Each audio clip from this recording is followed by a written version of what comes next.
Hello and welcome to GoodCast, a podcast produced by Goodwill Industries of Fort Worth, where we take a closer look at the story behind the store and highlight successes that have been made possible thanks to the generous donations of everyday people. I'm your host, Justin Martinez. Today's episode is going to be a very fun one. We have a special guest with us today who is known for her eclectic fashion sense. She is a Grammy-nominated singer and songwriter, as well as a fashion blogger and podcaster. Today's guest is Toni Estes. So, hi, Toni. Hi. Tell me a little bit about yourself. That's a loaded question. So I am a mother. Okay, First, my name is Toni Estes. Yes. I'm married. I'm a mother of 2 kids, and I am a singer and songwriter. Wrote a bunch of stuff that people know about. I'm also a content creator, photographer, not so much anymore. I kind of do that for fun. I also have a podcast, and that sums up who I am, I guess, if you're, the short story. You got a lot of hats that you put on. Yes. Day to day, it changes. I kind of get that. So tell me a little bit about your experience with thrifting. Have you been doing that long? Is that sort of a recent thing? No, it's actually not recent. When it comes to fashion, one of the things that I figured out early on is that when you go out and you shop just mainstream, there is a chance, especially if things are like on a specific trend, there's a chance that you're going to run into somebody with the same thing. You know what I mean? Because we're shopping all at the same stores, whatever. And so I found that thrifting helps me get the best of what, like the original stuff. I can add my own spin on it. Like for whatever reason, I feel weird about paying something astronomical and then cutting it up to make it my own. Like, let's just do something different. So I've thrifted for a long time. I've gotten more into it probably in the last 5 years, but I've always I didn't do it when I was little. I had some friends down the street whose parents used to thrift all the time. And one time they got an Atari. And I was like, oh my God, can you take us to the thrift store? They said they found an Atari. My mom was like, the thrift store doesn't work like that. It was one of one. You know what I mean? So, but yeah, I've thrifted for a long time. I didn't do it when I was young. My mom didn't do it, but as I got older, I absolutely did. Yeah, I think that's what we hear for the most part is just like either like my parents were super into it, or I had a group of friends who were like always going to the thrift store. In high school, I had a friend who was super hipster. And so he was like the first person I knew that had a record player and stuff. And so that's kind of how I fell into that. Right. What do you enjoy about thrifting? It's an adventure. One of the things that I found when I am thrifting, it's like a thrill. I go in the store and I'm like, oh, my heart is beating fast. And when I see somebody looking, I'm like, oh God, okay, I'm hoping I didn't miss anything. It does something to me to throw anything that's made of fabric in the trash. It feels weird to me. It feels like, I don't even know how to explain that, but it feels weird. And so I've had the thought, like, where does all the stuff go that people don't wear anymore? And so that's a big reason for why I like to, because it's some jewels. I've found some really good stuff at the Goodwill, and every time I find one, it's almost an addiction. It can be, because you go, oh, I found this. What else is out there that I'm missing? And so you find yourself going every single day, making friends with the people. Hey, so when does the truck come in? Doing all that stuff. So yeah, that's one of the things that I love about thrifting, though, is recreating something that's already been done. Yeah, I've heard it can get pretty competitive out there, especially like on sale days. But you really do. Like if you have your store that you go to all the time, you kind of build up that relationship with, regular shoppers and the workers there. And so I think Goodwill's really good about that. Yes, they are. So as we mentioned, you're a very creative person. You delve into a lot of different mediums when it comes to creating music, art, photography, all that stuff. One of the things that I really like about the creative process is how it is, a mixture of like outside influences and then your own like sort of opinions and your own like creative flow. And it combines into something totally new and unique. Do you think that same logic applies to like your personal style as well? Like, do you see? Absolutely. When I attempt to put together clothes, like just say, oh, I'm going to go to this tomorrow, let me put something together tonight, it never works. Like 9 times out of 10, it never works. I am better with going on feel and Hmm. just like, let me see what I can do. And it always works out. There's no rhyme or reason to it. And sometimes I get inspired by random things. Hmm. Like it could be a car. I mean, it could be anything. And and my husband is going, I do not understand how you think, you know what I mean? Hmm. But usually whatever I come up with is like, he's going, I never would have came up with that based on what you said you were inspired by to Hmm. come up with this. So yeah, no, absolutely. That absolutely applies to my personal style. And it's all over the place. My signature style is kind of all over the place, but yet people can see something and go, that's a Toni outfit. And I'll go, it is a Toni outfit, but it's not, I don't wear the same thing all the time. I just do random stuff, but you can tell there's kind of a science to my randomness, if that makes sense. Like, I don't Well, know. I think people have like a tendency to compartmentalize things. So it's like, if we're talking about music, right? Like these are the artists I listen to, so that's going to influence my stuff probably. Yes, yes. But it sounds like you take things from like, oh, I like this car, or oh, I like this person's Yeah. outfit, so I'm going to use those in combination to create something new. Yes, and so, for example, even like with photography styles, when I used to shoot clients, Mhm. I would shoot them in the opposite environment of how they look, right? So if if the person has on a ball gown, it's like, let's go shoot at a tire shop. You know what I mean? Like that's kind of, and Mhm. that's the way I dress too. Like I did a video, my first TikTok video, Okay. and I had on, and it was one that I did spare the moment. I did like a Dodgers jacket and a sequins pencil skirt, and I had on sneakers and all of this other random stuff. But all these people like, oh my God, this video, and I have no idea where it came from. But the thing that made it a little random is you have on a Dodgers jacket with the sequins skirt. So in general, I kind of just I dress how I feel, but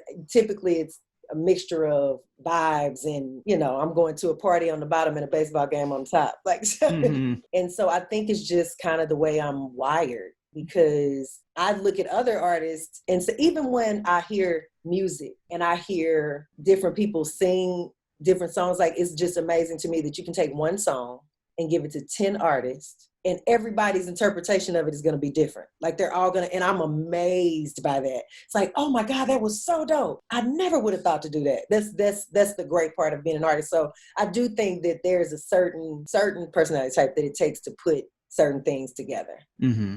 But do you think maybe that's like also a bit of a learning experience? Should we as people take more into consideration like what we're wearing on an everyday basis, whether that's sustainably or like fake it till you make it, like build that confidence. I look good, so I'm gonna feel good. Absolutely. Absolutely. That's a big deal. It has an effect. How you look has an effect on how you feel. And I know for sure that you can take pieces from like cheap pieces and do it, and people go, oh my God, she must have paid $15 for the whole outfit. You know what I mean? Like I've done it a million times. All right. Well, that's Yeah. like the perfect transition. Okay. So let's talk about last year. You were a special guest judge at Project Goodwill. What was that experience like? It was amazing. I've talked about that particular event 100 times since it happened, because again, I'm always amazed at how people think. It's like I consider myself to be pretty creative, right? I feel like I can come up with dope stuff. I was looking at that stuff going, so maybe I think I'm just not that good. I'm thought I was dope, but I'm kind of feeling like, you know what I mean? Like Uh-huh. it was just a completely out of the box and amazing, really. Because I've done things with clothes from Goodwill. Mhm. You cut them up and you do, but I haven't out of baby diapers. That is completely over. That's above my pay grade. Like I can't, Yeah. it's not. It doesn't. It was amazing. Okay, so for those of you who aren't super aware of what Project Goodwill is, let me explain it real quick. Project Goodwill is our annual spring fundraiser and fashion show. Contestants are given a $100 voucher to shop at any of our stores, including the outlet, and the materials they buy are deconstructed to create runway-ready looks. Contestants have used things like CDs, a trampoline, suitcases, and even adult diapers to create their winning looks. Unfortunately, due to COVID-19, our 2020 event has been canceled, but if you're curious, I would highly recommend you check out our highlight video from last year's event. It is super cool. It's a really fun event, and we are very much looking forward to next year's. So I just thought that it was incredible that people were able to come up with such couture looking things, just very high end fashion looking things out of things that were completely not related. See, I think it's interesting. You're like, I could never do that. I think those same principles of creativity we were talking about apply though, because it's like essentially, they're buying things and then they tear it down to like their base elements. And I mean, you can do that if we're talking like music, you can come up with like a whole album off of a simple beat that you just thought of one day. Absolutely. So it's really cool. And like talking to them, when you ask them like, what was your motivation? And they're just like, I thought it was a cool fabric or something. Like it really is. Yes, it's like, and you came up with that just off of one thought. That's amazing. And a lot of them, like they talk about sort of that need for sustainable fashion too, as being like part of the reason why they get into it, or like they incorporate that philosophy into their own designs. And so I think it's just really is this perfect culmination of like those two things coming together. It is. One of my passion, there can be an immense amount of pressure to keep up with what's trending. You know what I mean? As a teenager, or even as a you don't even have to be a teenager yet, just middle school age, and you have no control over what your family can afford. If that's, if you're not just thrifting for fun, sometimes that's the only play. You know what I mean? Like as a child, you don't have any control over that. You just get what you get, right? And so it is my goal to do something with girls for them to, or just teenagers to understand, like, you can be really fly and use sustainable things, you know what I mean? And just, and lower your footprint and be fly at the same time. I'm always telling my son, like, you set the trend. If you come to school and have on a Superman costume and you walk around with a straight face, eventually, if you keep doing it, you will start to see other Superman outfits pop up, or Batman. You just have to be confident in what you set the tone. And so, that's one of my passions, is to make sure that kids understand that expensive doesn't equate to fly. It doesn't. I mean, it can, but it's not a guarantee. So that's important to me. So that's another reason why I just think the Goodwill and places like that are just amazing. Prior to that, was there like anything about Goodwill? Did you know a lot about our programs and stuff before? You know what? I learned more about the programs, like what was actually happening with the store and stuff. I learned more about that through judging. But prior to that, I was just like, let's go into Goodwill. Like, they do good stuff. And I never really had any connection to what they were doing or really even knew. It wasn't until recently that I had a better understanding of what you guys' mission was. So if you were a participant, like if you were to participate as a designer in Project Goodwill, what would your strategy be when you were like shopping for materials, or just like in general, do you have any tips for making your dollar stretch further at Goodwill? It's interesting. I shop at Goodwill probably differently than most thrifters shop. So you know how you see that I think there's a bunch of different categories of thrifters, right? So there's the category of thrifter where they're going through every shirt. I'm not her. Like, I start to get overwhelmed. I kind of walk in the store and I go, oh, let me see what that is. And I go and look at it. Oh, that's not what I thought it was. You know what I mean? And so I just kind of do an overview and pull based on those things, or I'll go with something in mind and kind of pick based on that. And again, a lot of what I do as far as fashion and stuff is based on feel. And sometimes I just go in there just looking, like, let me look, and I go, oh, this is good. And then I'll come up with a whole array of ideas based on one thing. What is the extent that you will go on a single piece of clothing? Do you just like, gonna turn this into a crop top, or is it like a little more, I'm gonna sew or embroider this thing? I have a brand new sewing machine that I've been swearing that I'm gonna use. If I want to add stuff to it, like, seriously, I'll take it to somebody and pin all the stuff on there that I want, or fix it like I want, and take it to somebody and say, hey, this is what I want to get done to it. Can we do this? Can we, whatever. But other things that I can do, it depends on how I feel about it. There are certain things that are just so pretty to me when I get them that I'm like afraid to kind of like, oh, that would just be doing, you know what I mean? Like, I feel like it's blasphemy to, like, we can't just cut that out. You know what I mean? So Hmm. sometimes I just keep the pieces as is and make the edgy factor on something else that I don't really care about that much, like my Hmm. pants or my skirt or something like that. But the extent really that I've done is probably tear up a jacket Hmm. a whole lot. And I guess I've cut some sleeves off of stuff, but I get connected to stuff really easy. So Hmm. I just feel bad if I tear it up too bad and can't fix it. Like if I do it, jack it up, and it works out, then oh cool, that's what I was trying to do. But if I do it and jack it up, it's like, oh God, this jacket has a mom somewhere. And you know what I mean? It's weird. It's weird. I get so weird about Mhm.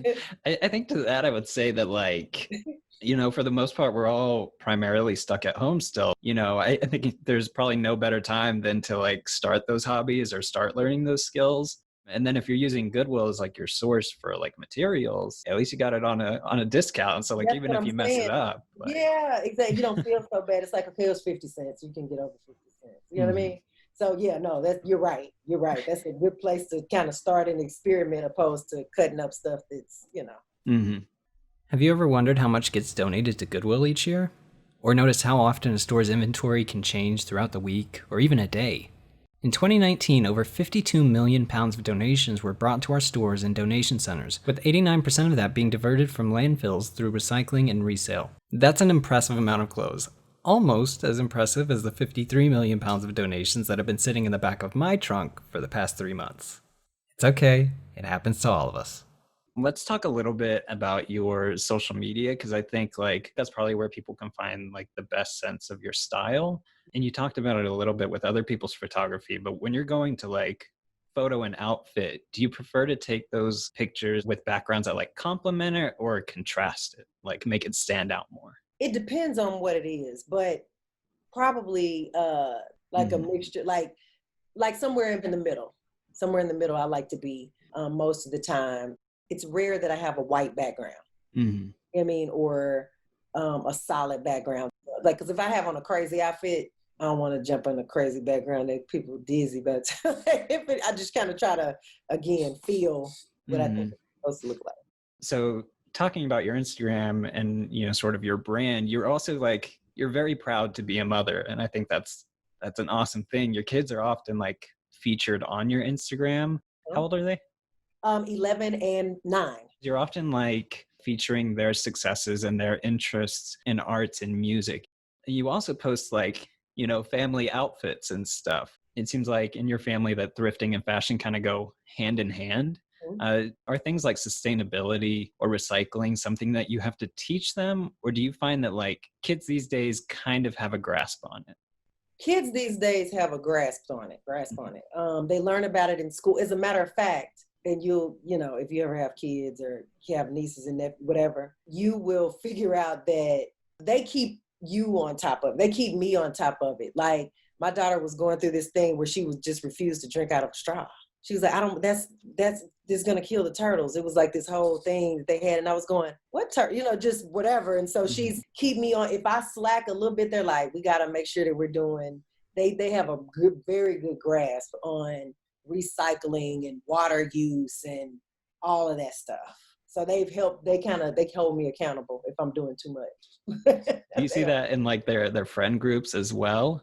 Yeah, I do. I do. Okay. And I think it's because now, like when I was little, like Hmm. nobody was talking about, I mean, it was like there wasn't a thing. And so now it's like a part of the curriculum. It's like we need to be sustainable. We need to do things that help the planet, all of this stuff. And yeah, their friends are the same. Some are more adamant about staying in line, but they all know about it. Like my son is on this. He's decided he's going to be a vegetarian. He Hmm. decided that a couple days ago. So I'm going, okay.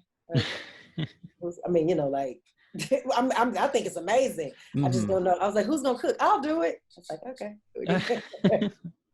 Yeah. So, You gotta encourage it, even if you don't like. yeah, it's like, yeah, I'll try. Because we try to eat, all that kinds of, but it's just interesting how they have their own thoughts about certain things and come up with all these different things, and the environment is one of them that they're on top of.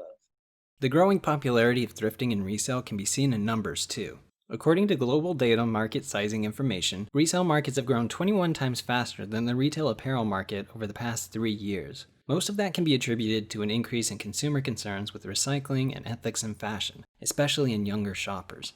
So did they inherit your sense of fashion? Like, are you picking out their clothes, or are they like totally independent? They are independent and they are fly. And I'm not saying that because they're my kids. My son came down the other day. I was like, dude, you're real fly today. Where you going? You know, we're in quarantine. I mean, we're taking a walk to the backyard. I mean, like, they are both. It's funny when I look at how my daughter dresses, I get tickled because I'm like, this is like a mini bird. She picked, I guess she's watched me long enough to know what's fly and what's, like, even with her, when she was little, she's a little thin little girl. It's tall. So she would grow out of the length of things before she would grow out of the size. Mm-hmm. And so I'm like, oh, that dress is fly. We're not just giving away. We're going to roll up the sleeves a little bit, put some leggings or some shorts under and make it a tunic. That was our way of keeping everybody fly. But now they have their own, they kind of wing it. And sometimes when they were younger, there's a temptation as a parent to go, no, you can't, that is not a good combination. But I would just be like, oh God. And my husband is more like, they can't wear, I'm like, just let them be great.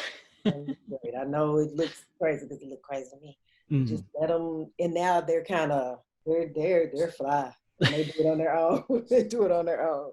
So do you think they're sort of like the reverse of that? Do you think they've influenced your style? Yes, but I don't think in a way that, I mean, they've influenced my style. Now I wear sneakers. I used to be the girl that would go to a track meet in heels or just go. Now I'm like, yeah, nah. So now I will wear, they've influenced my style in that way. Where it's like, okay, I got to be fly, but I got to come up with some dope tennis shoes because momming and heels in random places doesn't really work anymore. So yeah, they've influenced me a little bit. So why do you think there's been like this increased focus on sustainability and ethical fashion? Is it just that, you said they're being taught more about recycling and stuff in school, but are there other factors? I think it's a combination of things. I know at our house, it's a big conversation or a consistent conversation about being a good steward, right? And not just doing things because you can. Being responsible with money, that's a big conversation in our house. So I think that has something to do with it. And I think that people are realizing that it doesn't take all of that to be fly. Like, you know what I'm saying? If we're having the sustainable fashion conversation, people are realizing that, you know what? We've been lied to this whole time. And fly is like a state of mind. And you make the rules. You know what I mean? You decide what's fly and what's not. And so like outside of, kids, how do we encourage everybody else, to give like these places a chance? I think that people seeing is believing, right? Mm-hmm. I think that people that don't having a thrifting experience, it just sounds like a foreign idea. Like, what? Like, why would I do that? But when you see somebody and go, oh, that is so fly. Where did you get that at? Oh, I got it at the Goodwill. It's like, what? Like, if you do that enough times and people see enough examples of super flyness, and it's come from the Goodwill, they will eventually, because I have people do it. Like, how do you do that? Like, I can't do that. Like, I promise you can. I promise you can. It just takes it takes a few times to get it right, but you can definitely do it. And I think seeing is believing. Once people see like, oh, this is a thing, then they get on the bandwagon. So if you put out that positive energy, you're going to effectively change everybody else in the room. Yeah. All right. Well, that's really cool. I've appreciated getting to talk to you. It's been a lot of fun. Yeah. Do you have anything that you want to plug, whether it's your podcast, social media, that kind of thing? My social media is at Toni Estes on Instagram, and I'm pretty much that on everything, Facebook, Twitter. I'm the Toni Estes. And podcast is Before the Pop. I focus on conversations with people that have a certain level of success, and they're talking about before they popped. Like, what did your journey look like before it happened, right? Like, we know you're all jamming now, but were you homeless? Were you, you know what I mean? Like, what is it? Because that's the stuff that I'm most inspired by. So Before the Pop, that's on Instagram too. And that's it. Just just be great. I just want to encourage everybody to just do their own thing. Feel okay with doing you. And I promise you, if you do it, everybody will eventually catch up. Yeah, that's awesome. Yeah, I certainly would encourage anybody to who's listening to check that out. So yeah, thank you so much. No, thank you. This was really fun. Really fun. Yay. Thank you all so much for listening to this episode of GoodCast. I want to give a huge shout out once again to our special guest, Toni Estes. Be sure to check out her podcast, Before the Pop. We'll include links in the description below. And while you're at it, go ahead and give us a follow on all of your favorite social media platforms. Just search for Goodwill Fort Worth and you can stay up to date on all of our events and announcements. We'll see you in the next episode.